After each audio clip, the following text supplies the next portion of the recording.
Hello everybody and welcome to the Leading Edge Detailing Online Training Academy. In this tutorial we're going to be talking about engine bay detailing and everything you need to know and everything you need to avoid and be careful with. So why is engine bay detailing so important? As simple as it sounds, it is actually quite intricate and delicate, not only because of the things you need to do, but the things you need to not do, as we will see in this video. Before we dive deep into this tutorial, let's first understand that there are different types of engine bays and different types of vehicles we're going to be working with.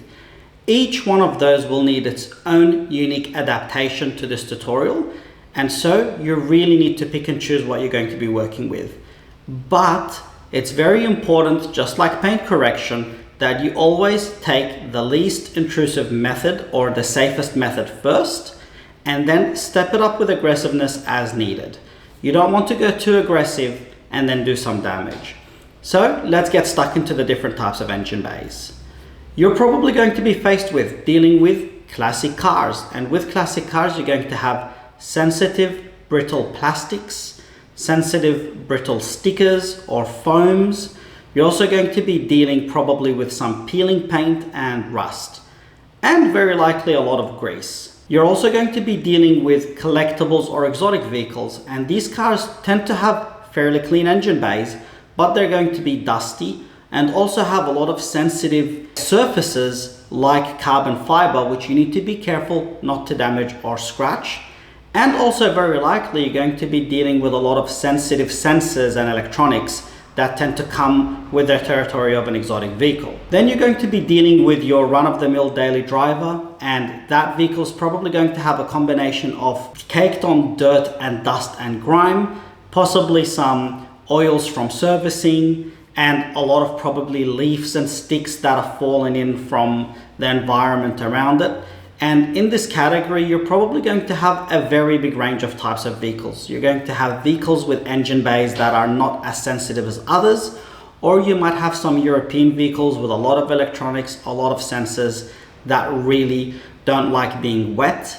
And you might even come across my least favorite engine bay to detail, which is the BMW M2 Generation 1 with the N55 engine, and I'll explain why later on in this video. Finally, and what we're going to be focusing a lot on in this tutorial, is you're going to probably come across some vehicles that have been driven off-road.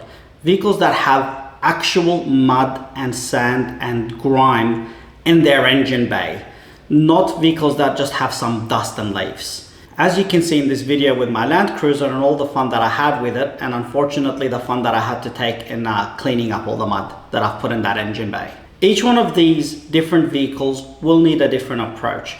The most important thing to think about is what can potentially go wrong. You're dealing with electronics, you're dealing with water. You need to make sure that any sensitive electronic components should not be getting wet, especially with high pressure steam or high pressure water, unless you are 100% certain that vehicle is fairly weatherproofed like the Landcruiser is. Now let's get stuck straight into how I'm going to take my engine bay from looking like this to looking like this, and the steps I'm going to take to make sure that that mud is completely and thoroughly cleaned. Then we're going to go through some tips and tricks for other types of engine bays. The first thing I would do when dealing with a very dirty engine bay, be it a 4x4 or a daily driven vehicle, not a classic and not an exotic, would be to cover up any sensitive electronic equipment. This is a 70 series Landcruiser. There is nothing smart and sensitive about it. It's actually amazing. It even has a battery. So what we're going to do first is we're going to rinse off that engine bay, especially if the engine bay is hot. We don't want to be spraying foam or any degreasers or cleaners like our gel multi on a hot surface. So rinse that engine bay thoroughly. And then what we're going to do is take some IGL Blizzard foam and mix it up with some IGL multi and foam that engine bay really well. Again, to reiterate, if you have sensitive electronic equipment, make sure you get some plastic bags and cover them. If you have any exposed air intakes, cover them as well, because we don't want to get any water in there. Let that foam and IGL multi mixture sit for a little bit, and then you have an option of either rinsing it off to get rid of that top layer of mud and dirt, grime, and I guess leaves and sticks, or you can take a stiff bristle brush and start brushing and scrubbing all the nooks and crannies, being very careful not to use a brush on anything that is glossy. Not that we should have exposed carbon fibers and show car pieces on a daily driver or a 4x4. Once you have carried out enough brush cleaning that you feel is sufficient, rinse the engine bay again and inspect. Repeat this process as many times as you need, and if you need to go over any extra parts, spray RGL Multi directly on there and go over it with a stiff bristle brush. What we're going to do is give it another rinse. The purpose of these steps is to dissolve the mud, grime and grease and rinse it off before it dries up, because if you're going to dissolve it and brush it, if you let it dry, it's just going to go back onto the surface again. So you actually need to remove that mud and basically send it to the ground. That's what we're trying to do with all this rinsing and cleaning. Once you have carried out this step, it's very important to remember that any mud that was not rinsed off is probably going to show back up once it's dried. So in this case, what we need to do is follow up with a steam cleaner. The reason we're following up with the steam is that the hot water and the hot steam is probably going to dissolve greases and the mud as well. But you need to also make sure you wipe it off after you use the brush and the steam cleaner, because if you don't wipe it off, again, it's just going to go back onto that surface and leave a stain later when it dries up. Continue repeating this process as many times as you need to, and you can most certainly do this process on all areas of the engine bay, not just, let's say, the covers for the engine itself. You can do this on the caps of different bottles and reservoirs, pretty much every nook and cranny you can get to.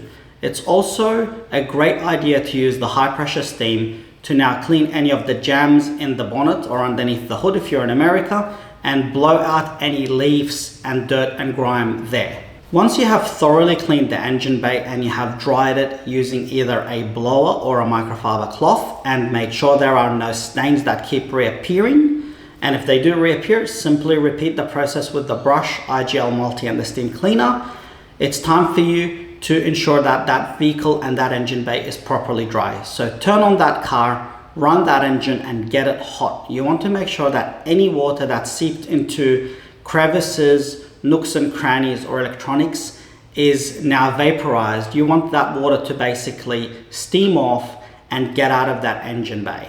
So turn the car on, let it get nice and hot, and then once it has completely cooled down, you have an option of how to dress that engine bay. I'm personally not a fan of spraying silicone everywhere. It does make things a little bit shiny, but it makes it look cheap as well.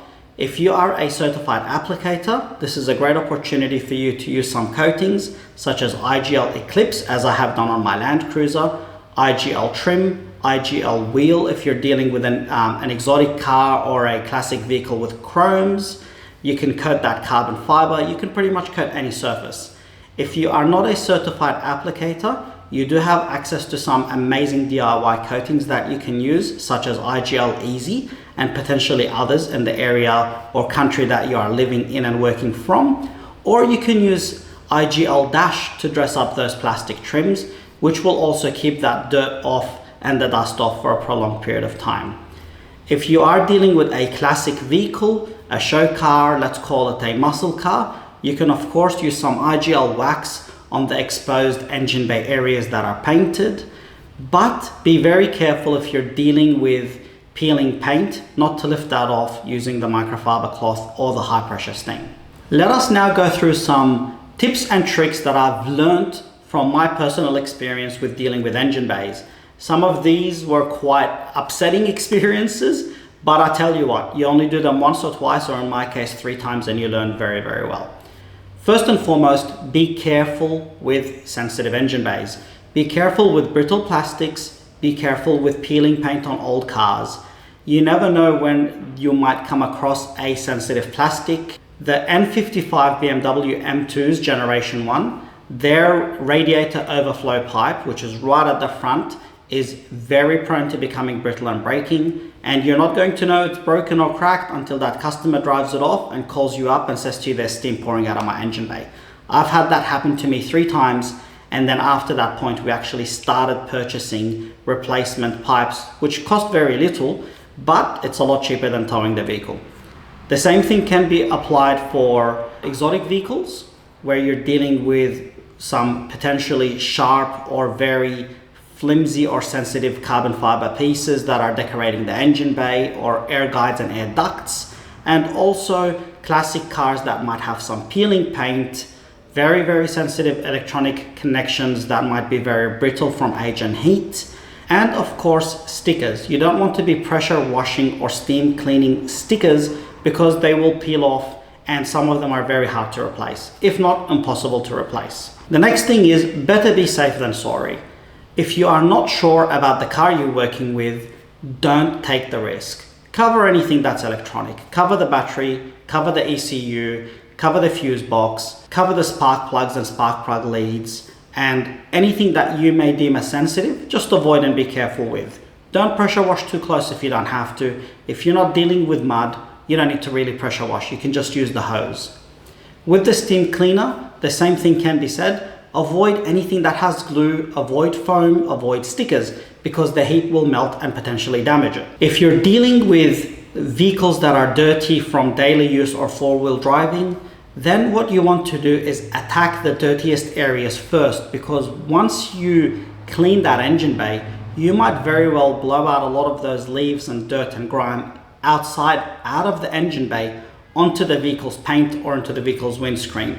So realistically, you want to tackle that engine bay first before you wash the car, then wash the car, then dry it, then bring it into your garage to do the steam cleaning. Don't clean the car, make it look beautiful on the outside, bring it into your garage and then work on the engine bay, or else you're going to find that you've just blown out a lot of dirt and grime and leaves and sticks and mud back onto the paint, which you can't really wipe off because you're going to scratch that paint. So engine bay first, wash the car, bring it in, do the refinement of the engine bay. That's the approach that I would take on every single engine bay detail. And finally, again, take everything with a safe approach. Don't go spraying degreaser everywhere if you don't have to. Definitely don't use acids or alkalines. Don't let any chemical dry on the engine bay. Don't spray anything on a hot engine bay, even water. If that engine bay is hot and you have a turbo or an exhaust manifold that's piping hot and you spray cold water on it, guess what's going to happen? That's probably going to crack. So make sure you don't thermal shock the vehicle. Make sure that you only wet it when it's cooled down. Goes with the dressing and the chemicals as well. Don't spray anything on where it is hot because it's going to immediately dry up and probably cause damage. That's pretty much it in a nutshell. I have seen many detailers get caught out with not following some of the advice I've shared with you today. I have personally been caught out, and now I know that when you clean an engine bay, wash it, steam it, make sure it's dry, and have a look again for areas you have missed, because once it's wet, it will actually all look amazing and it will hide a lot of the mud and stains. Once it's dried, those mud and stains will come back up and the customer will see that. So continuously keep checking and make sure to do something at the end, whether you're dressing that engine bay or you're applying some nice protective coatings on there. You have a pretty good range. The customer will love you for it, the car will love you for it, and it's a great additional revenue source for your business. So once again, thank you for watching this tutorial, and remember to use all the tools at your disposal on engine bays. If you have dealt with all the dirt and grime and you have beautiful exposed paint, don't be scared to machine polish it. As long as you could put that machine polisher in there, whether it's a 1-inch machine or smaller, or even some hand polishing, it will go a very long way. Always take the cautious approach first, and use all types of brushes that you have access to. Use big brushes, small brushes, toothbrushes, toothpicks, whatever you need to do to get that job done.